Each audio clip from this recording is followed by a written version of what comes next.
Video ఏంటి అనుకుంటున్నారా? అదే అండి కర్గా జాతర. బెంగుళూరులో ఉండే వాళ్ళకైతే ఖచ్చితంగా తెలిసుంటుంది. ఇంకా మా ఏరియాలో అయితే కర్గా సంబరాలు స్టార్ట్ అయిపోయాయి.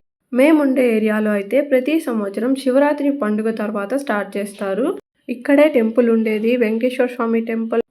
ఇక్కడ రథం కనిపిస్తుంది కదా, ఆ రథం ఇంకా డెకోర్ చేస్తారు, అమ్మవారు ఫొటోస్ పెడతారు. దానికి ఒక హిస్టరీ ఉంది. నేను నెక్స్ట్ వీడియోలో దాని గురించి తెలుసుకొని మీకు చెప్తాను. ఇక్కడ రోడ్ చూస్తున్నారు కదా, ఇప్పుడైతే చాలా ఖాళీగా ఉంది. కర్గా వచ్చేసి శుక్రవారం స్టార్ట్ చేస్తారంట. ఇప్పుడు ఆల్రెడీ పూజలు అవి జరుగుతూ ఉన్నాయి. దానికి ముందు ఇంకా వేరే వేరే కార్యక్రమాలు ఏవేవో ఉంటాయి, అవి జరుగుతూ ఉన్నాయి. బెంగళూరులో ఉండేవాళ్ళు ఈ జాతర చూడాలనుకుంటే, మీరు ఏమైనా షాపింగ్ చేయాలి అనుకుంటే ఇక్కడికి వచ్చేయచ్చు. అన్ని వస్తువులు అన్ని షాపింగ్ పెడతారు ఇక్కడ. మీకు ఏది కావాలనుకుంటే అది దొరుకుతుంది అండ్ మీరు ఎంజాయ్ చేయొచ్చు. నెక్స్ట్ వీడియోలో కర్గా ఎలా జరుగుతుంది, దాని యొక్క ప్రత్యేకత నేను తెలుసుకొని వీడియో చేసి పెడతాను, అది కూడా చూసేయండి.